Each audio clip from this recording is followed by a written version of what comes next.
मनोरुग्णासारखे वागतायत, मानसिक स्थिती ढासळण्यासारखे वागतायत।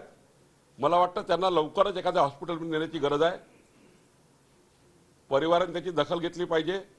या मानसिकतेत ते का आले, इतके त्या ठिकाणी बेजार का झाले? मोदीजींची सुनामी आली आहे महाराष्ट्रात।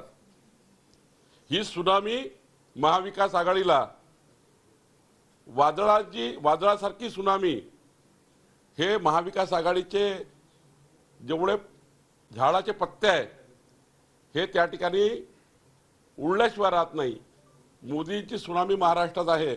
मोदीचं वादळ आहे, सुप्त वादळ आहे।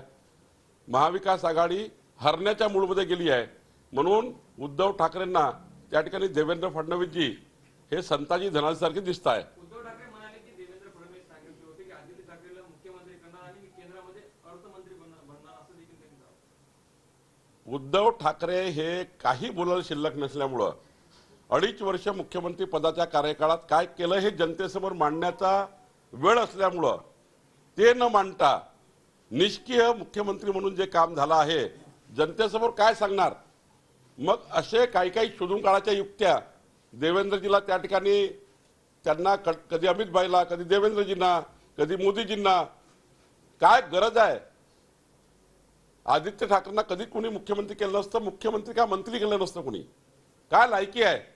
कुठल्या पंचायत ते पार्लमेंट पर्यंत त्यांनी काम केलं आहे? कधी रेशन कार्ड काढलं आहे? कधी आधार कार्ड काढलाय कुणाचं? एका मतदारसंघात हवेमध्ये निवडून आले आणि त्यामुळं त्या ठिकाणी एखाद्या वेळी आमदार होऊ शकतं माणूस ॲक्सिडेंटनी। पण काय लायकी आहे? मुख्यमंत्री पदाची लायकी आहे? कोण शब्द देईल त्यांना? खरं तर या महाराष्ट्रामध्ये एकनाथ शिंदे सारखा लायक मुख्यमंत्री आहे, देवेंद्र फडणवीस सारखे लायक या महाराष्ट्राचे लोकनेते आहेत।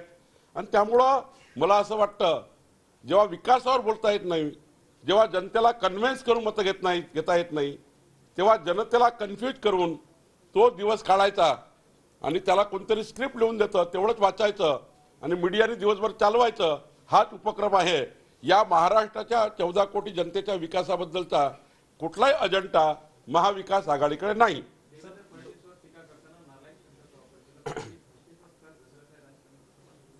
मी सांगितलं ना, उद्धव ठाकरेंची मानसिक स्थिती चांगली नाही। महाराष्ट्रात त्यांच्या सभा घ्यायला कोणी तयार नाही। त्यांची लोकप्रियता अत्यंत ढासळलेली आहे त्या ठिकाणी। म्हणून ते या मानसिकतेमध्ये आले आहे काहीतरी टीव्हीवर न्यूज चालावी आणि मीडियाने ते न्यूज चालवावी म्हणून ते नरेटिव्ह सेट करतात।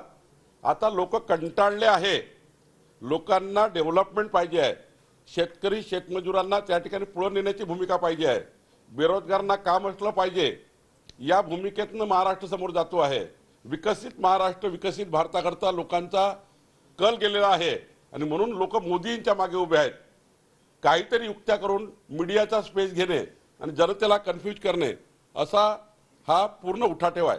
अजित पवार म्हणाले की 2019च्या निकालानंतर अमित शहा आणि शरद पवारांची भेट झालेली होती एका उद्योगपतींकडे आणि त्यानंतर मात्र मुंबईला गेल्यावर त्यांनी शब्द पलटवला।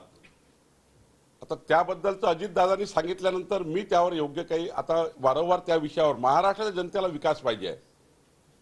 रस्ते, वीज, पाणी, शेतकरी, शेतमजूर, मागासवर्गीय सर्व लोकांना न्याय पाहिजे आहे। याकरता आपण काहीतरी भूमिका घेतली पाहिजे।